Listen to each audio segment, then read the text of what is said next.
20 years ago in Arizona's White Mountains, 11 were released in March of 1998, and we released 2 more in that same year, so 13 total in 1998. They're now having a minimum of 114 wolves in the wild. For more than a century, the American Southwest treated the eradication of wolves as progress, mistaking silence for control. By the late 20th century, that absence was accepted as victory, even as ecological balance quietly unraveled.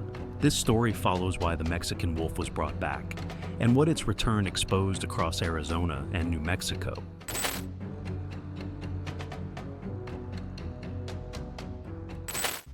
Ghosts in the desert.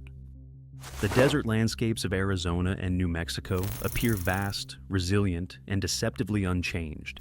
Yet their stillness carries the weight of an erased presence across generations of settlement and land use. For most of the 20th century, wolves existed only in photographs, cautionary tales, and old bounty records, while the land adapted to their absence without protest. Ranching expanded, fences multiplied, and grazing herds moved freely through valleys once shaped by fear and pursuit. Without wolves, prey animals lingered longer along riverbanks, feeding without urgency, slowly rewriting patterns etched over millennia. These changes unfolded gradually enough that few people noticed, and fewer connected them to a missing predator. By the time scientists began paying closer attention, the wolf had already become a symbol rather than an animal, representing conflict, loss, and an uncomfortable past. For rural communities, wolves embodied economic risk and government intrusion, while for conservationists, they represented unfinished business and ecological debt. The land itself offered no clear verdict, only subtle signs of strain written into thinning forests and unstable waterways.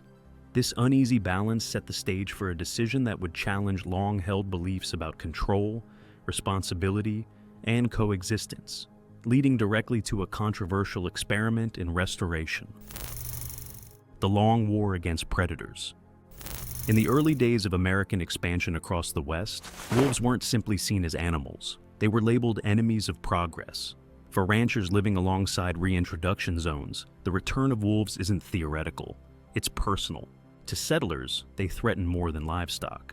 They threatened an emerging order built on control, ownership, and the taming of wilderness. As railroads carved across the plains and ranches filled the landscape, wolf sightings became cause for alarm and retaliation. Local governments offered bounties, and hunters set out with rifles, traps, and poison to rid the land of a creature believed incompatible with civilization. By 1915, the United States government made this war official. The creation of the Biological Survey, a precursor to the Fish and Wildlife Service, marked a turning point in federal policy. Wolf eradication became institutional, woven into land management strategy rather than left to frontier justice. The program's efficiency was chilling. In just a few decades, gray wolf populations across the lower 48 states collapsed. Steel traps snapped shut in remote canyons. Poison carcasses were left as bait, and denning pups were killed to prevent the next generation from ever emerging. Entire habitats fell silent. Not because the landscape had healed, but because one of its most defining voices had been forcibly removed. Among all the populations targeted, none suffered more completely than the Mexican wolf. Adapted to arid deserts and mountainous terrain, it once roamed widely across the Southwest. But its size, range, and reputation made it a convenient target.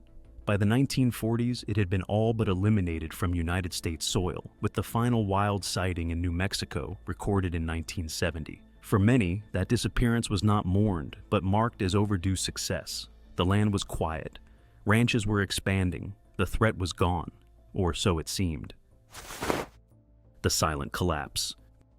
When the last wild Mexican wolf disappeared from the American Southwest, there were no headlines, no urgent warnings from policymakers, and no immediate signs of ecological crisis. The disappearance was not dramatic. It was quiet, gradual, and invisible to most who live near the land. Yet, in that silence, ecosystems began to shift. Without a top predator to keep herbivore populations in check, deer and elk numbers steadily grew. Their behavior changed too. Without the risk of predation, they lingered longer in fertile valleys, grazing young vegetation before it had a chance to take root. Over time, this feeding pressure suppressed the regrowth of trees like cottonwood, willow, and aspen, especially along riparian corridors. The loss of these plants weakened riverbanks, leading to increased erosion and more erratic water flows. Without strong roots to hold soil, channels widened and degraded. Aquatic habitats began to suffer. One consequence of this unraveling was the quiet disappearance of the beaver, an animal once abundant across these landscapes. Beavers rely on the very trees deer were destroying.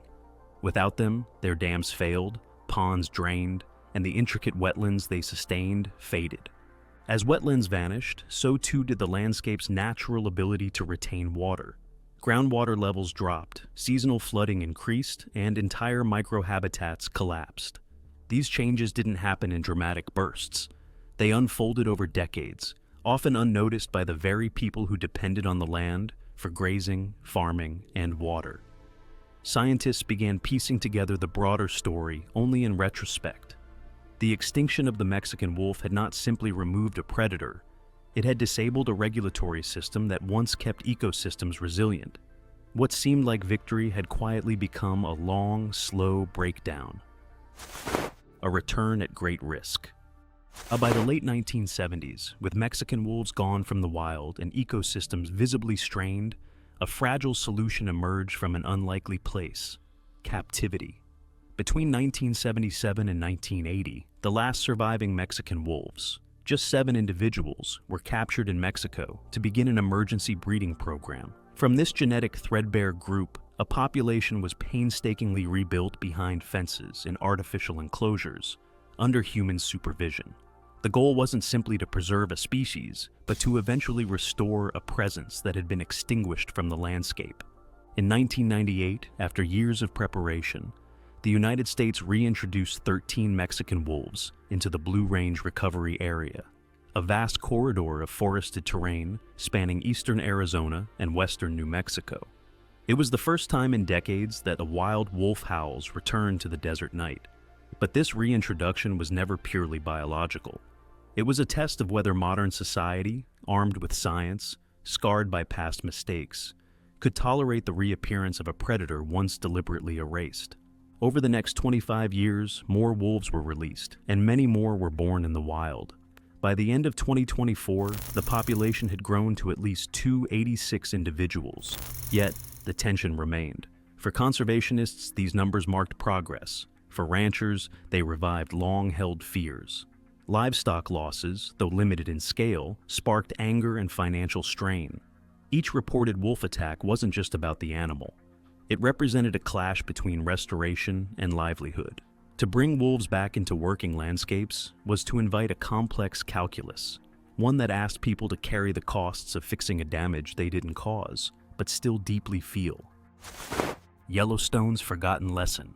3 years before Mexican wolves were reintroduced to the Southwest, a separate experiment unfolded in Yellowstone National Park. And what happened there would quietly rewrite everything scientists thought they knew about predators. In 1995, gray wolves were returned to the park after a 70-year absence. What followed wasn't simply a change in population numbers, but a change in behavior, a transformation that rippled across the ecosystem, with stunning speed and complexity.